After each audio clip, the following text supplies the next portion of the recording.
মৰমৰ ছাত্ৰ-ছাত্ৰীসকল তোমালোক সকলোকে আমাৰ এই চেনেলটোলৈ পুনৰবাৰ স্বাগতম জনাইছোঁ। আজিৰ এই ভিডিঅ'টিত পঞ্চম শ্ৰেণীৰ অসম জাতীয় বিদ্যালয়ৰ অসমীয়াৰ কিতাপখনৰ ৩ নম্বৰ পাঠ পক্ষীৰ মেকুৰী পোৱালি এই পাঠটিৰ সম্পূৰ্ণ প্ৰশ্নৰ উত্তৰখিনি তোমালোকক কৰি দিবলৈ চেষ্টা কৰিম। তোমালোকে ভিডিঅ'টি শেষলৈকে চাই থাকা। ১ নম্বৰত দিছিল প্ৰথমে কোৱা তাৰপিছত লিখা। সেইটা প্ৰশ্ন দিছে, সেই প্ৰশ্নকেইটাৰ উত্তৰ প্ৰথমতে তোমালোক ক'ব দিছে, তাৰপিছত তোমালোকক ধুনীয়াকৈ তোমালোকৰ বহীখনত লিখিবলৈ কৈছে। ক নম্বৰ প্ৰশ্নটো তোমালোকে চোৱাচোন কি দিছে। ক নম্বৰটো আছিল যে বিয়া খাবলৈ যাওঁতে মাক দেউতাকে পক্ষীক কাৰ লগত থৈ গৈছিল। বিয়া খাবলৈ যেতিয়া গৈছিল হয়নে, পক্ষীৰ মাক দেউতাকে, তোমালোকে পাঠটো নিশ্চয় পঢ়িছাই। পক্ষীৰ মাক দেউতাকে ক'ত গৈছিলে? বিয়া খাবলৈ গৈছিল। বিয়া খাবলৈ যাওঁতে পক্ষীৰ যিহেতু অসুখ হৈ আছিলে, বেমাৰ হৈ আছিলে, পক্ষীক কিন্তু লগত লৈ যোৱা নাছিল। গতিকে পক্ষীক যিহেতু লগত লৈ যোৱা নাছিল, কাৰ লগত থৈ গৈছিলে সুধিছে। উত্তৰটো লিখিবা এনেধৰণে যে বিয়া খাবলৈ যাওঁতে মাক দেউতাকে পক্ষীক ৰমলা পেহীয়েকৰ লগত থৈ গৈছিলে। ঠিক আছে, ধুনীয়াকৈ লিখি লোৱা। খ নম্বৰ প্ৰশ্নটো আছিলে যে ৰমলা পেহীয়েকে পক্ষীক কি খাবলৈ দিছিল। ৰমলা পেহীয়েকে পক্ষীক কি খাবলৈ কৈছিলে? জলপান খাবলৈ দিছিল। কিন্তু পক্ষীয়ে কিন্তু খাবলৈ মানা কৰিছিলে, অৰ্থাৎ তেতিয়া নাখাওঁ বুলি কৈছিলে। গ নম্বৰ প্ৰশ্নটি আছিল জলপান খাবলৈ মাতোতে পক্ষীয়ে ফেকুৰি ফেকুৰিয়ে কিয় কান্দিছিল। উত্তৰটো এনেধৰণে লিখিবা। পক্ষীৰ মাক দেউতাকে পক্ষীক ঘৰত এৰি বিয়া খাবলৈ গৈছিল, সেইবাবে পক্ষীৰ নিজকে বৰ অকলশৰীয়া যেন লাগিছিল বাবে জলপান খাবলৈ মাতোতে পক্ষীয়ে ফেকুৰি ফেকুৰি কান্দিছিল। হয়নে? পক্ষীক যিহেতু বেমাৰ হৈ আছিল, যিহেতু পক্ষীক লগত লৈ যোৱা নাছিলে মাক দেউতাকে। মাক দেউতাকে লগত নিনি বিয়া খাবলৈ যোৱাৰ বাবেই পক্ষীয়ে বৰ অকলশৰীয়া যেন অনুভৱ কৰিছিল। তোমালোকৰ যেতিয়া মা বা দেউতা কৰবলৈ যায় হয়নে, তেতিয়া তোমালোকৰ অকলশৰীয়া যেন অনুভৱ হয় হয়নে, ঘৰত থাকি তোমালোকৰ ভাল নালাগে। ঠিক তেনেকুৱা পক্ষীৰো হৈছিল, পক্ষীবোৰ অকলশৰীয়া অনুভৱ কৰিছিলে। সেইবাবে পক্ষীয়ে জলপান খাবলৈ মাতোতে ফেকুৰি ফেকুৰি কান্দিছিলে যে মা ক'ত গ'ল, মা কেতিয়া আহিব, এনেকুৱা ধৰণে। ঘ নম্বৰ প্ৰশ্ন ৰমলা পেহীয়েকে পক্ষীৰ লগত খেলা খেলবিধৰ নাম কি আছিল। পক্ষীয়ে যেতিয়া মন মাৰি আছিল হয়নে, পক্ষীৰ মনটো বেয়া লাগি আছিল, তেতিয়া ৰমলা পেহীয়েকে পক্ষীৰ লগত এবিধ খেল খেলিছিল। সেই খেলবিধৰ নাম কি সুধিছে।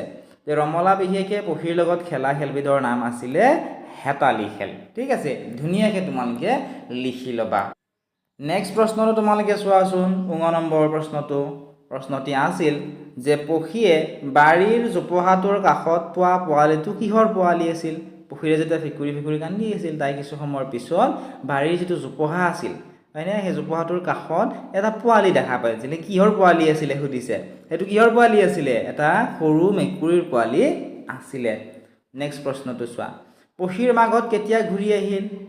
সন্ধিয়াৰ পাছতে, অৰ্থাৎ সন্ধিয়া লগাৰ পিছতে পক্ষীৰ মাকহঁত ঘৰলৈ ঘূৰি আহিছিলে। নেক্সট প্ৰশ্ন মাকহঁত ঘৰলৈ ঘূৰি অহাৰ সময়ত পক্ষীয়ে কি কৰি আছিল। মাকহঁত যেতিয়া ঘৰলৈ ঘূৰি আহিছিল, সেই সময়ত পক্ষীয়ে ফেকুৰি ফেকুৰি কান্দি কান্দি শুই আছিলে। ঠিক আছে, তোমালোকে লিখি লোৱা।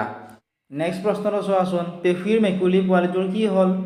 পক্ষীৰ মেকুৰী পোৱালিটোৱে শেষত মেকুৰী পোৱালিটোৰ মাকৰ লগত গুচি গ'ল হয়নে, মাকৰ লগ পোৱা নাছিল, মাকৰ লগলৈ গৈছিলে। গতিকে মাকক যেতিয়া লগ পালে, সেই মাকৰ লগত মেকুৰী যিটো পোৱালি আছিলে সেইটো গুচি গ'ল। নেক্সট প্ৰশ্নটো চোৱা। পক্ষীৰ মেকুৰী পোৱালি নামৰ কাহিনীটো তোমাৰ নিজৰ ভাষাৰে লিখিব দিছে।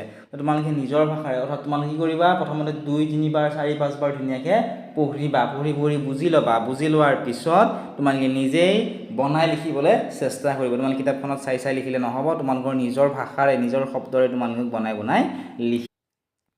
2 নম্বৰত দিছিলে একে অৰ্থ বুজোৱা শব্দবোৰ মিলাই লিখা। একে অৰ্থ বুজোৱা শব্দ মানে কি? সমাৰ্থক শব্দ হয়নে। পক্ষীটো যদি আমি মিলাওঁ কি হ'ব? পক্ষীটো মিলাব চৰাইৰ লগত। ঠিক আছে, তোমালোকে মিলাই ল'বা। গধূলি মানে কি? সন্ধিয়া হয়নে, একে অৰ্থ বুজোৱা শব্দ। পাহাৰৰ একে অৰ্থ বুজোৱা শব্দ বা সমাৰ্থক শব্দ কি হ'ব? পৰ্বত। পাকঘৰৰ সমাৰ্থক শব্দ কি হ'ব? ৰান্ধনী ঘৰ। পথাৰৰ সমাৰ্থক শব্দ কি হ'ব? প্ৰান্তৰ। খিৰিকীৰ সমাৰ্থক শব্দ হ'ব বাতায়ন, আৰু কোঠাৰ একে অৰ্থ বুজোৱা শব্দ হ'ব খটালি। ঠিক আছে, তোমালোকে এনেধৰণে ধুনীয়াকৈ লিখি লোৱা। নেক্সট তোমালোকে চোৱাচোন। 3 নম্বৰটো কি দিছিলে? বাক্য ৰচনা কৰিব দিছিল হয়নে।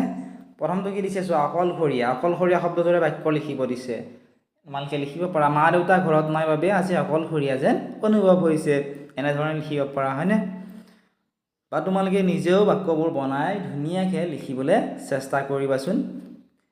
আৰু তোমালোকে হোৱাটছআপতো মোক 5টা বাক্য লিখি এটা এইকেইটা শব্দৰে যেনে অকলশৰীয়া, বাটে ঘাটে এইকেইটা শব্দৰে তোমালোকে আমাক হোৱাটছআপতো দি দিবা। বহুতো ছাত্ৰ ছাত্ৰীয়ে আমাক এইখিনি কৰি দিয়ে, কিন্তু বহুতো ছাত্ৰ ছাত্ৰীয়ে আমাক এইখিনি নিদিয়ে, গতিকে তোমালোকে কিন্তু এইখিনি আমাক দিবা, ঠিক আছে।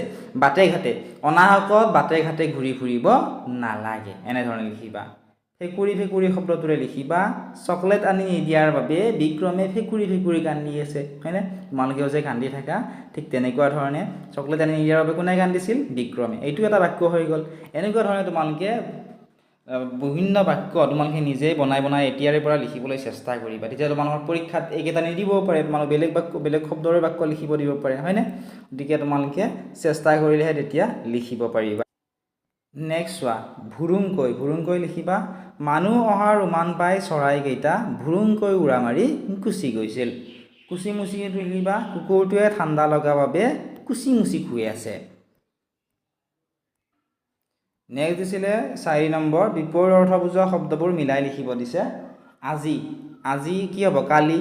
দুখ কি হ'ব? সুখ, হয়নে? এই বিপৰীত শব্দ। আজি কালি, দুখ সুখ। হাঁহি কান্দোন, আনন্দ বেজাৰ, বেয়া ভাল, আগফাল পিছফাল, আশা নিৰাশা। এইবোৰ হৈছে বিপৰীত অৰ্থ বুজোৱা শব্দ। 5 নম্বৰটো কি দিছে চোৱাচোন। 5 নম্বৰত দিছিল খালী ঠাই পূৰ কৰা। ধান থোৱা ঘৰক কি বুলি কয়? ভঁৰাল বুলি কোৱা হয়, ঠিক আছে, লিখি ল'বা। আৰু ভৰ ওপৰত তোমালোকে চন্দ্ৰবিন্দুটো দিবা। নঙলা মুখত বাঁহেৰে বৈ দিয়া বেৰ, নঙলা মুখত বাঁহেৰে বৈ দিয়া বেৰক কি কয়? জপনা মুখ বুলি কয়। নেক্সট, ভাত পানী ৰন্ধা ঘৰক কি বুলি কয়? পাকঘৰ বুলি কয় বা ৰান্ধনী ঘৰ বুলি কোৱা হয়। নঙলা মুখৰ পৰা ঘৰলৈ দীঘল বাট, নঙলা মুখৰ পৰা ঘৰলৈ দীঘলী বাটক কি বুলি কোৱা হয়? পদূলি মুখ বুলি কোৱা হয়।